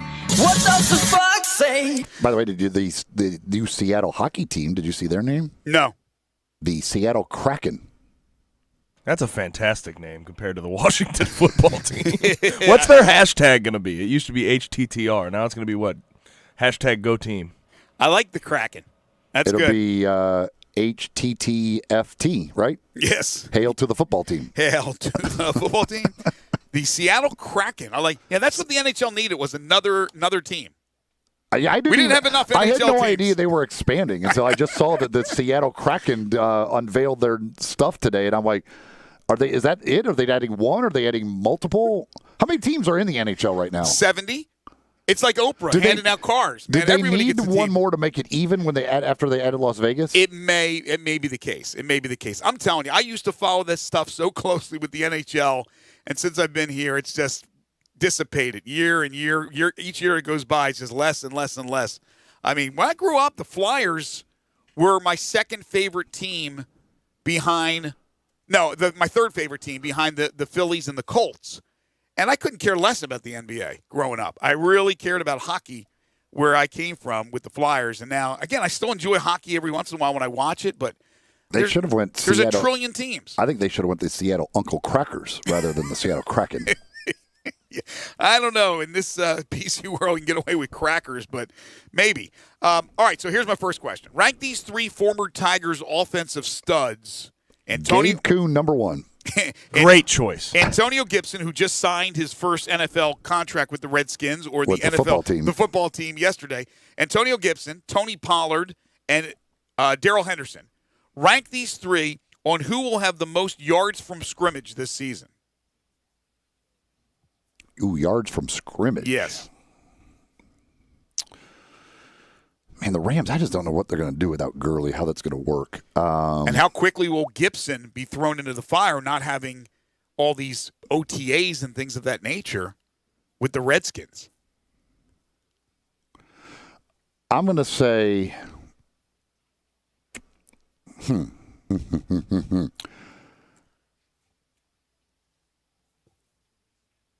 going to go Gibson 1. Okay. Pollard 2, Henderson 3. Gibby, getting the call from Eli. Because I think they'll use him a lot at receiver. Yeah, I think so too. I think they're going to use him a lot as a receiver, and who knows about return as a return man. Curiously, with Henderson, I mean Gurley's out the door now. I think Malcolm Brown will be the starting running back. I don't know. I don't know how they're going to do it. He could. And they got Cam Akers as well. Yeah, I mean, he could end up being number one easily, but it seems like last year when Gurley was not there, was always Malcolm Brown. So I don't know that how much they're going to feature Henderson. Henderson had that one fumble, and I think it haunted him a little bit, and he's got to get back in the good graces. I mean, a lot of people made a big deal about a fumble, but sometimes that's a turning point. So hopefully they have the faith in him because I think Darrell can be really, really good. Question 2, rank these three jobs hardest to easiest. Major League Baseball GM, NFL GM, NBA GM.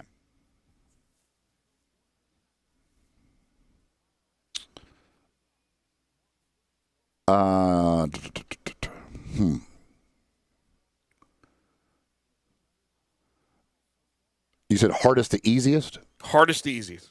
Well, I would put MLB GM easiest for sure because there's no salary cap, so you don't have to worry about that deal. Mm-hmm. I would put NFL GM hardest, NBA second. Okay, NFL, NBA, and then Major League Baseball. NFL with the cap and the roster, the size of roster you're dealing with, all of that stuff. The NBA, while there's a cap, you do at least get to sign your own players, go over the cap, all of that. It's not a hard cap. And the NFL is a hard cap, and you're dealing with a lot of players. And that to me is extremely difficult to get all that figured out. Okay. Final question. Because of COVID-19 affecting just about everything, and especially in sports affecting the financial situation that most organizations are in and college athletic programs, there's the thought that coaches, probably a lot of coaches who may have been on the the chop block to be fired will not be, because they don't want to be paying multiple coaches. So my question to you is, I'm going to give you a league, and I'm going to give you a number, and you tell me what you think as far as an over-under. So NBA, we only have 8 regular season games and then the playoffs. So moving forward, 8 NBA games. In the NBA, when the season is all said and done, fired head coaches, I get the over-under at 1. Over or under? I would go over. Okay. I think there maybe everybody has their job saved. That's why I put it that low. And on all these are going to be low. But you're going to go over that. Yeah, I think at least one gets fired. Okay. Major League Baseball, 60-game schedule starts today. 3. I would go under. NFL, 5. Under. College football, 8. We're talking just FBS, all FBS? Exactly. That I would go under. I think those schools are going to be at such a financial crunch. They just can't even. I don't even know if you could go to your boosters and get that. I can't see that many. I'll go under on that one as well. I would agree with that. From Ole Miss, all Ole Miss athletics employees who work in the athletic department who make north of $100,000 have agreed to take a pay. 2120 Whitten Road, just north of I-40. Sports 56 Middays delivered each and every day by our title and presenting sponsor, and that is FedEx. Visit FedEx.com/e-commerce to see how to turn browsers into buyers. Learn how FedEx can help you take your business to the next level. Right on cue, a little boomer behind us here in the outside our studios. And then, of course, the third hour of the program, as always, brought to you by East Memphis Ace Hardware, 5143 Quince Road, for convenience, service, knowledge, and price. Check them out. They're open Monday through Saturday, 8 to 7, Sunday, 10 to 4. You can call them at 901-683-8688 or go online to acehardware.com. Free shipping. So take advantage of that at East Memphis Ace Hardware. All right, time for our 5 favorite songs. Today's topic is a type of fruit. A type of fruit. You can text in at 67129 on the First Bank text line. If you're watching us live, you can message us at Sports56 WHBQ on Twitter, Facebook, YouTube, Periscope, and Instagram. You can send in your lists via those things. And yesterday you asked me about tomato. And I said, okay, if there's a song about tomato, we'll include it because I know it's a controversy of whether it's a fruit or a vegetable. Also, this one was interesting here as I was looking it up. Lady Marmalade, which is a great song by LaBelle, is that considered a fruit? I mean, it's made of fruit, but it's a preserve. So I think I'm going to include that one as well for people if they have Lady Marmalade on their list. But we start with Mr. That shouldn't count. Well, it's fruit. It's basically all fruit. It's not a fruit. So we're not going to count that one? Would jelly count? No, you're right. We'll start getting into all that stuff. Okay, no Lady Marmalade, no LaBelle. I'm not sure if anybody. I'm not sure there's any song about jelly, but I think there may be. We won't include that one on the list. All right, Gabe, you're going to start us off today. Let's do it. This was a good topic. This was a good one. Something different. I'm a big fan. By the way, I just want to update you, Greg. Dustin Johnson of Guys on the Golf Course in last place. He's killed me. Wait, last? Last place of guys who have actually teed off. He's 8 over. And my Van Royen pick hasn't been good either. So I mean, I'm all of a sudden now I'm in a slump after winning the first 5 weeks. Yeah, you knew when you win the first 5 you were due to be bad. Oh, no question. Hey, Van Royen is 6 shots better than Dustin Johnson. So I got that going for myself, which is nice. All right, I'll start here. 5, I go REM, Orange Crush. 4, classic here, Cherry Pie by Warrant. 3, should probably be a part of every list. I would assume it's part of. I've seen some of the lists coming in. It's been a part of most of them. Raspberry Beret. Prince. 2, Lemonade. First mention of Gucci Mane. Gucci Mane. Lemonade by Gucci Mane. That is the first mention I think I've had of him in these lists. But my number 1 is an absolute classic. Let me take you down, 'cause I'm going to Strawberry Fields. Nothing is real, and nothing to get hung about. Strawberry Fields forever, living Living is easy with eyes closed. Misunderstanding all you see. Strawberry Fields Forever, Beatles. Getting hard to be someone, but Classic. it all works out. Unbelievable song. Good list. All right. You like Gucci Mane? Oh, yes. Well, minus the song I don't know. Okay, I might have to throw on the clean version of that. It's fantastic. It almost seems like today's artists, like there's like they have to have the clean version too. Oh, absolutely. Like Yes. every Yes. song, You are correct on that. Every song needs a clean version. All right, Eli. All right. Number 5, Cherry Bomb, John Mellencamp. Number 4, Orange Crush, REM. Number 3, Cherry Pie, Warrant.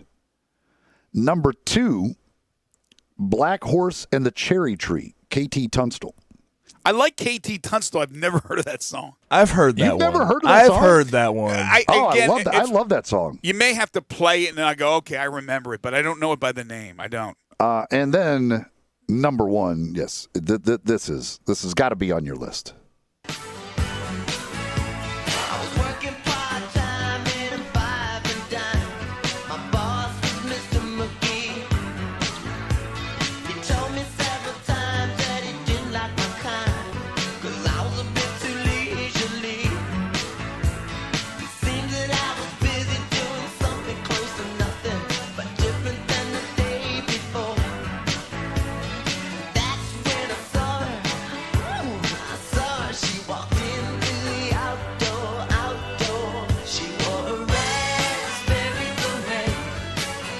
The Great Prince, Raspberry Beret.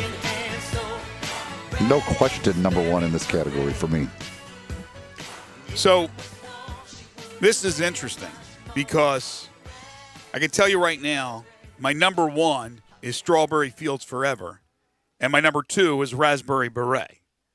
So the one we'll play for you is my number 3. But we start with my number 5, and I'm going way back to the Osmonds and One Bad Apple. I did consider Orange Crush, though, by REM. Number 4, I got Cherry Bomb, but not by Cougar Mellencamp. I got it by the Runaways. Oh, John Mellencamp's way better. Oh, man. Joan Jett and Company, Cherry Bomb, Runaways. Number 3, here it is.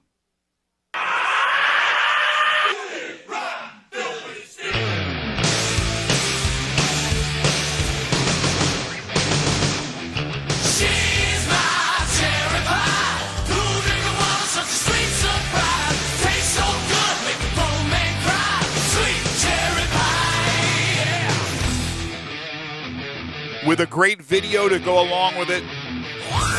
Cherry Pie by Warrant. My number 3 behind Raspberry Beret and Strawberry Fields Forever. So Cherry Pie made all 3 lists for us. Very nice. So my fruits contained apple. So what happened was he caught it, and then all of a sudden Washington was scared that he wouldn't be back and get back in shape. And, you know, with Washington, they only can probably have about 8 games. They might only play 8 games. You know what I'm saying? So by the time he would have got basically in shape or whatever, they said they didn't want to take the risk and see what's going on, so they shut him down. So it was unfortunate for him. But you know, the Washington Wizards really like him, and they want to really basically sign him back. Speaking of the COVID-19, what are you guys doing for the health and welfare of your players in the 5 tournament? Well, you know what? It's like this today. Like, I'm at home now, and tomorrow I have to fly in, and I have to get in there early and basically get a test, get quarantined for the 1 day, and get all kind of stuff done to me tomorrow at 3 o'clock to make 2 moves. So for me to even get into the gym. So they're doing a great job of keeping people in the hotels and then testing them every day before they go back into the gym, into the arena the next day to play, because they're testing them all the time. So you can't go in there. So like if it's a game that was yesterday, they got to get tested today. yesterday, and then they got to be ready to go in tomorrow. And then when they go back to their hotel, they got to get tested again, and then it'll be ready for them tomorrow before the games. So that's what is going on, and they're being very cautious with it, and I like it the way they've done it, and that's why I agreed to be a commentator, is because they're making the whole thing a safe environment. I've always wanted to ask you, Gary, about your playing days back in Seattle. You played with Sean Kemp, who I always thought was like a freak of nature. How good was he, and how just dominating could he have been? Was he that back then? You know what? Everybody always asks me the question, was he better than this? Did he look like Zion or whatever? I said, does Zion look like him? You know what I'm saying? Because the simple fact is, Sean was that type of basketball player too. You know what I'm saying? And I think he had a lot of more skills to me. I think he can put the ball on the floor like Zion can do. I think that he can shoot the basketball. I think he shot the basketball very well. He rebounds the basketball. But you got to understand, what they're doing now is, it's not a lot of defense, so it's not a lot of blocking out. So Sean had to battle more tougher and bigger guys. You know what I'm saying? Mm-hmm. And he was very, very skilled with that. You could put him on the block with his back to the ball, to the basket, and he'll face you up and shoot the little mid-range jump shot, or he'll do a one dribble right there, stop, and then get him a little hook and finish, and then he can run the floor, very well. So I think this guy was very well, and I always talk to him, and he just called me this morning, to wish me a happy birthday, and we was on the phone, and I always tell him, I said, man, if you'd have stayed with me, we both will be in the Hall of Fame right now. You know what I'm saying? So it's just something that I think that when we broke up, when we left each other, you miss your little brother or your big brother. Yeah. You know what I'm saying? And that's just the way the game goes. And then when you go off to another different situation and you split, but you still talk to each other, it's not the same as playing with each other and knowing what each other does to make each other better. Few more minutes with the Hall of Famer Gary Payton. Again, it's the 5 tournament. And again, this is pay-per-view, right, Gary? Yes, it's pay-per-view. Okay, so people want to check out some of the legends of the NBA who are in great playing shape, competing right now in Las Vegas. All right, before we let you go, a couple of things. The Last Dance. I loved your reaction after it came on about the clip, obviously, with Michael laughing. How you've had time to look at that and obviously have your opinion on that. What is your thoughts now about what Jordan said and really about Michael as you played against him? He's a competitor. I wouldn't expect nothing else less from him. That's what he did. That's his documentary. He wants to do it the way he wants to do it. I don't really go back to stuff like that. We play basketball. The numbers and everything's there. I don't really get into that. That's back and forth stuff with that. That's Mike. And I love it. That's why I always love playing against him, because he's a competitor. I wouldn't have said nothing less neither. I wouldn't have did anything else less neither. He's considered the greatest basketball player to play. So, I wouldn't expect nothing else less from him. What was it like for you out there? What was the trash talking like between you and Mike? It was great. I loved it. It was great. Everybody used to be involved in it. You had Ron Harper involved in it.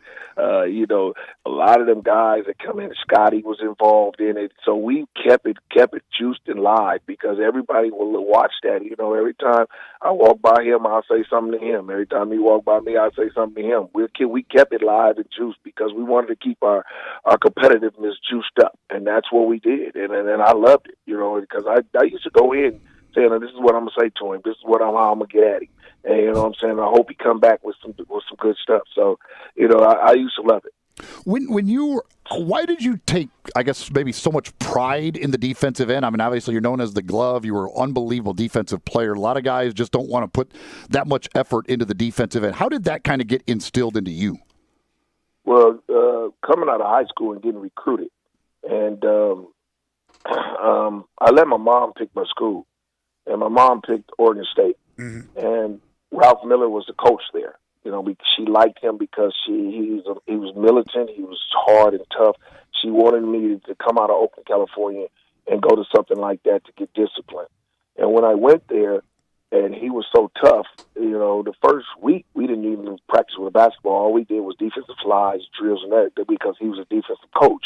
He wanted to stop people, and that's how he figured that everything was how you would win basketball games if you stop people.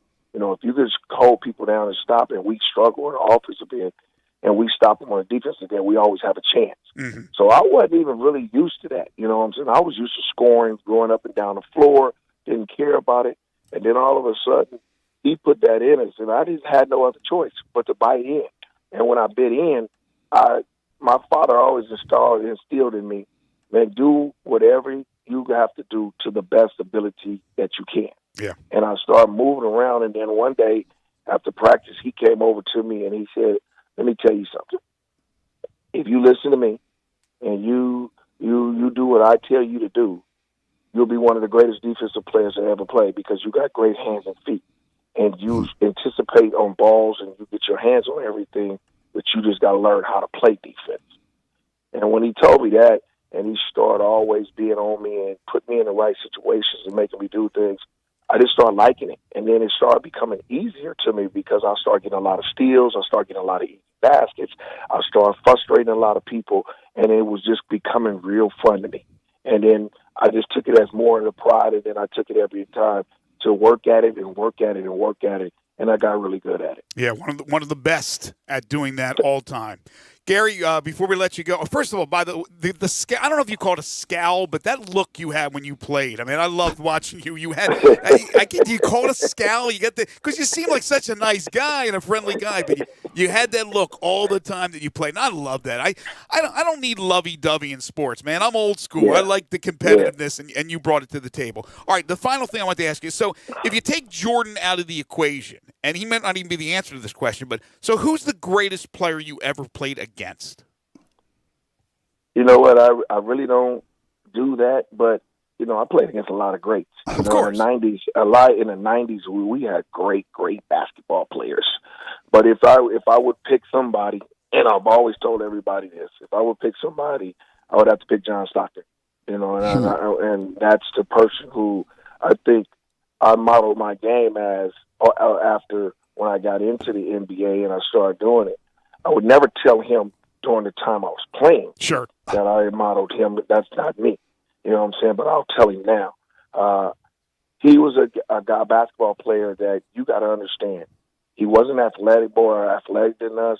He was a basketball player who came into the league. I think he got drafted in almost the second round or something like that, and for the Utah Jazz, or late first, and he became the all-time leader in assists and steals in the NBA, only playing almost 32 minutes. That's it. 32 minutes, he averaged 12 points and 12 assists and went into the Hall of Fame. When you got a guy who can get on the floor and do that and shoot the ball 11 times, make almost 8 of them, have 16 assists, have six rebounds, and almost 4 or 5 steals a game, you look at them numbers and he has 24, 16, 6, and 5 or 4. Mm-hmm. That's unbelievable. That's unbelievable, and you have to guard him all the time. And people used to say he was dirty. I just think we were stupid. You know what I'm saying? We didn't never look at the film enough. You know what I'm saying? We knew what he was going to do, so we're dumb to keep letting him do it. You know what I'm saying? Mm-hmm. So I figured it out in 1996 when we beat them in the Western Conference Finals. And then I figured it out, and then it became a little bit different for me because I played him in different ways. I never started talking to him because usually times when I talk to him and I say things, he'll just walk by me and I'll be like, man, do you hear me or are you deaf? Are you deaf or something? You know what I'm saying? So I used to ask him that. I used to do it all the time, and he'd just keep walking. You know what I'm saying? So he used to just tone me out. So a basketball player who could be that smart and skilled in his way, I think he was a great basketball player. Gary, you've been really, really kind with your time, and we really appreciate it reminiscing with you. And again, Keith Smith joins us now. And Keith, we have talked in the past about how the bubble had worked, and it sure seems to have done that. What was it, 346 tests last week, 0 cases of COVID. Everybody seems to be behaving themselves as we now get into the scrimmage part of this path that we're on. Yeah, you're absolutely right. There's zero positive tests of that last round of testing. Everybody who has up positive that was in the first round, there was only 2 players. They were both immediately removed to the quarantine isolation housing. So far the bubble is holding, and the policies and processes and all that protocols are working exactly how the NBA set them up and how everybody hoped it would. And we're into the second day of scrimmages, and so far everything's going off pretty much without a hitch. And Keith, we've got real basketball box score analysis, basketball talk, don't we? Yeah, we do. It's absolutely fantastic. It was I woke up yesterday morning like a little kid on Christmas. I woke up about an hour earlier than I usually do, and woke up with a big smile on my face because there was going to be actual basketball played. And I don't know that smile has left my face much in the last couple days. It is going to be fun to watch these things. In the scrimmage, we had our first thing, this bowl with a double-double, and I think 6 blocks to go with that. And then immediately he was tested. What was the story behind all of that? Yeah, it's funny. The joke around the NBA has been somebody has a monster game. You know, they come out and score 50 points or a breakout game. They immediately send you for drug testing after. But it really just is. It's part of the normal process with the NBA. It's all randomly done, and that was one of the things that they said they were going to continue to do was testing for performance-enhancing drugs, and it just happened to be his day on the day when he had his real kind of NBA debut, because he had not played in a game for the Nuggets this year. He'd only played in 8 games in the G League prior to this, as they were really working on getting his knee back up to full strength. But yeah, just funny how that works out.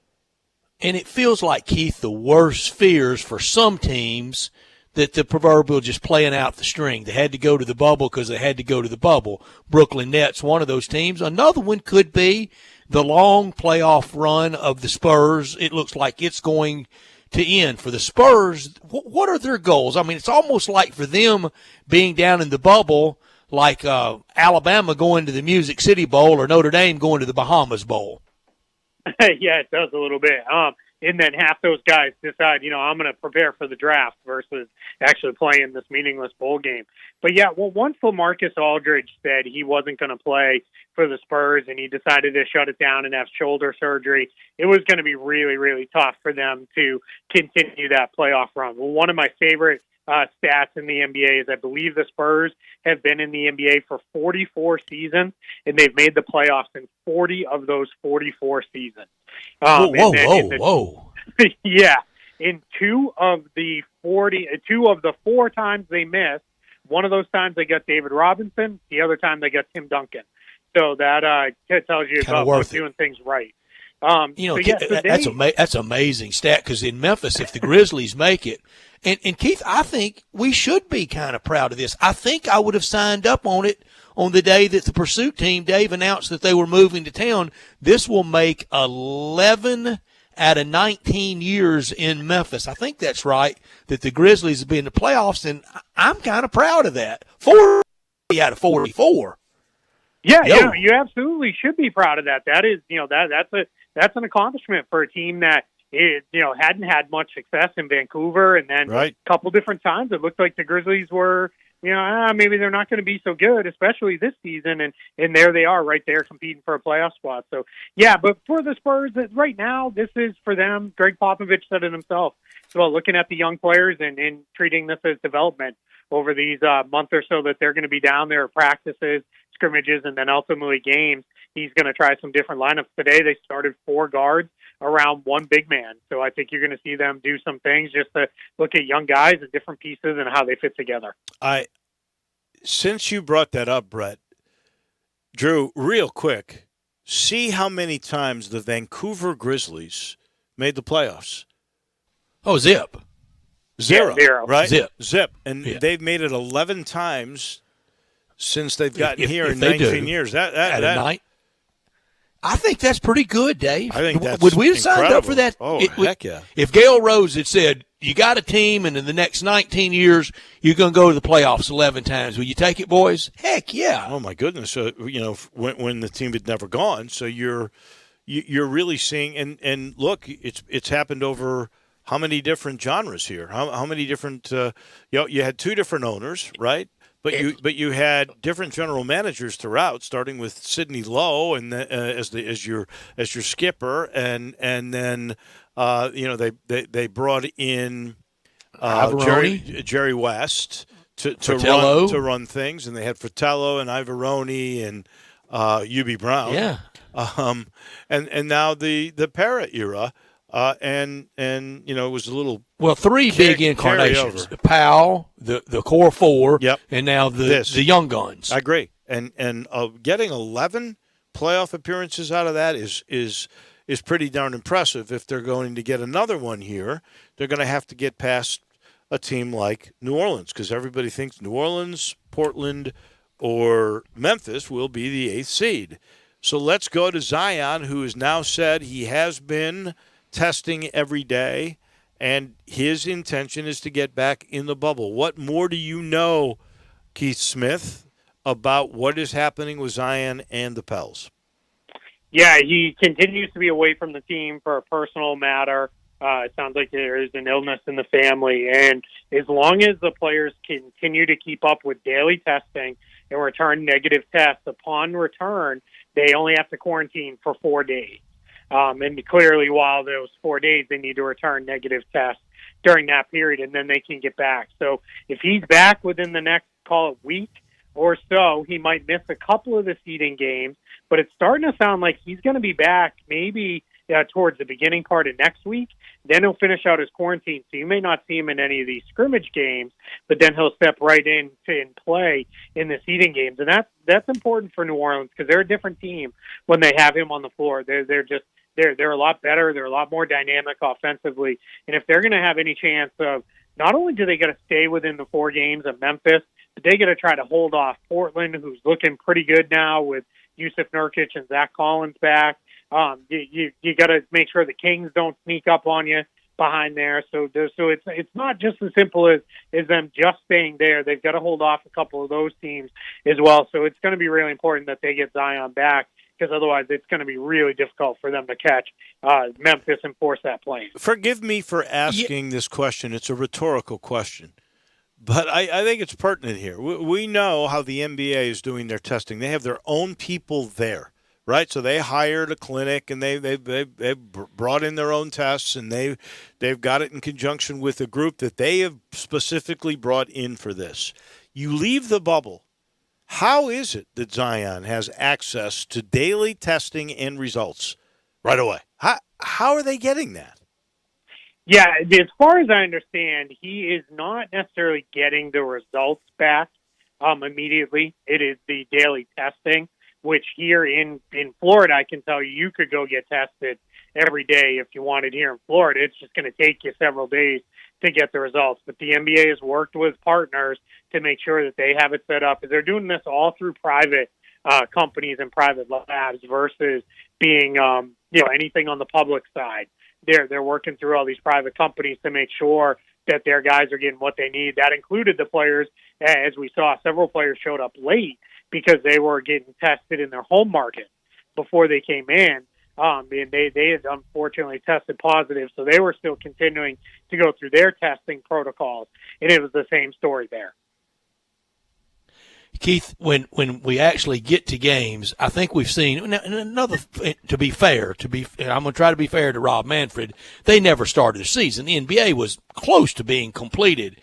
But when they start, there's not going to be any extra playoffs thrown in. We know it's going to be 1 versus 8 and so on. I know they even thought about and toyed with of a ranking of 1 to 16, but there will be no last-second surprise on playoffs, will it?